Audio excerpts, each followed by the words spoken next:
एक स्पीक के हकायक से भरपूर सफर के साथियों, अस्सलाम वालेकुम। उम्मीद है आप सब खैरियत से होंगे।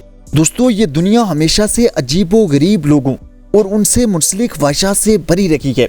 बड़े बड़े योगियों और मुख्तलिफ मज़ाहिब के पंडितों, इबादत गुजारों से लेकर आमलों तक ने हमेशा रहने के लिए बेपनाह जतन किए हैं। किसी ने योगे का आसान बांधकर खुद को गार में हमेशा के लिए बंद कर लिया, तो किसी ने आबे हयात की तलाश में उम्र गुजार दी कि शायद वो ऐसे हमेशा के लिए जी सके। लोग ये भूल जाते हैं कि हमेशा रहने वाली पाक जात सिर्फ अल्लाह ताला की है। हम इंसान जितनी भी कोशिश कर लें, हम मौत से बच नहीं सकते। आज हम दुनिया में गुजरे ऐसे ही लोगों के बारे में बात करेंगे जिन्होंने हमेशा जिंदा रहने के लिए नाकाम कोशिश की है, और आज हम ऐसे प्रोसेस की बात भी करेंगे जिसके जरिए लोगों ने खुद को हमेशा के लिए जिंदा रखना चाहा है और अभी तक ये कोशिश जारी है। दोस्तों, इस प्रोसेस में इंसान को जमा दिया जाता है ताकि एक दिन इसको फिर से जिंदा किया जा सके। जाहिर सी बात है, ये नामुमकिन है, लेकिन आज की दुनिया में लोग ये काम कर रहे हैं। दोस्तों, इस प्रोसेस को क्रायोनिक्स कहते हैं। इंसान जब मर जाता है तो उसकी लाश को कुछ मिनट बाद ही शदीद सर टेम्परेचर में जमा दिया जाता है। इन सब लोगों का ख्याल है कि अगले 50 या 100 साल के बाद हमारे पास ऐसी टेक्नोलॉजी होगी जिससे इस जमे हुए इंसान को फिर से जिंदा किया जा सकेगा। जाहिर सी बात है, ऐसा होना नामुमकिन है, लेकिन ये लोग ऐसे ही मानते हैं और चाहते हैं।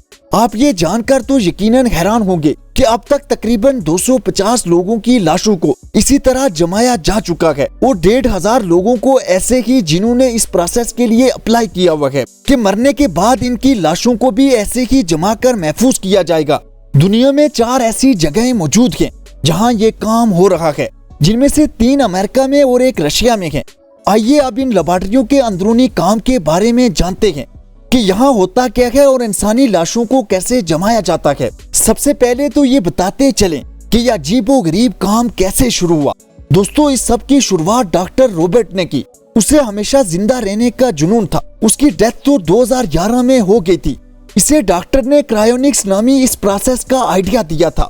अप्रैल 1956 में दुनिया में पहली दफा किसी इंसान को जमाया और महफूज किया था। जिसे जमाया गया उसका नाम जेम्स बेडफोर्ड था। लोगों की लाशों को जमाने की इजाजत वो खुद देते हैं, यानी मरने से पहले इंसान की अपनी मर्जी से स्टेटमेंट ली जाती है कि मरने के बाद उसे जमा दिया जाए। इसलिए जेम्स में 240 लोगों की लाशें आज भी महफूज हैं कि कभी न कभी तो दुनिया में ऐसी टेक्नोलॉजी आ जाएगी जिससे वो दोबारा जिंदा हो सकेंगे। जैसे कि मैंने पहले बयान किया कि दुनिया में ऐसी 4 लेबोरेटरीज मौजूद हैं जिनमें इंसानी लाशों को महफूज किया जाता है।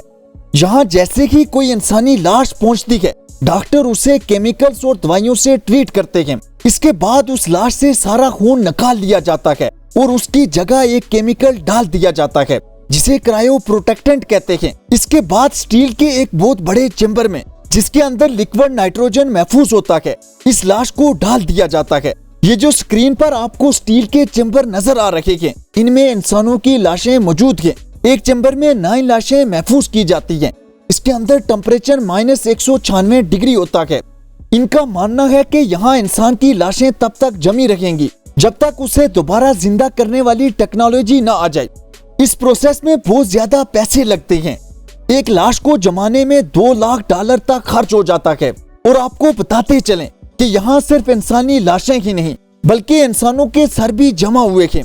कुछ लोग मरने के बाद सिर्फ अपने दिमाग को ही प्रिजर्व करवाना चाहते हैं। छोटे छोटे जहाज भी ऐसे ही इंसानों के सरों को जमा करके महफूज किया जाता है। इन लोगों का मानना है कि क्योंकि उनका दिमाग उनकी बॉडी का एक अहम तरीन हिस्सा है जिसमें उनकी मेमोरीज महफूज होती हैं, इसलिए साइंस एक दिन इतनी तरक्की जरूर करेगी कि इनके सरों के लिए एक नया इंसानी जिस्म बनाकर उन्हें दोबारा जिंदा किया जा सके।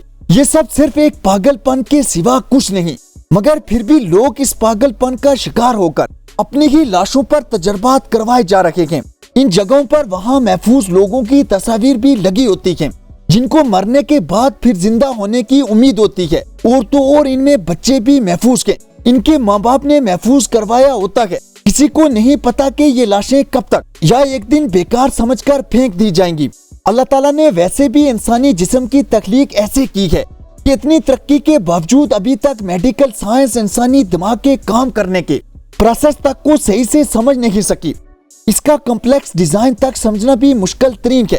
तो दोबारा जिंदा करना या इंसानी जिस्म बनाना, ये मनी दारो, देखते हैं वक्त क्या नजारा दिखाता है।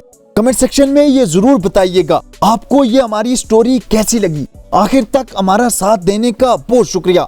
खुश रखें और खुशियां बांटें, यही इस आरजी जिंदगी का हुस्न है। शुक्रिया।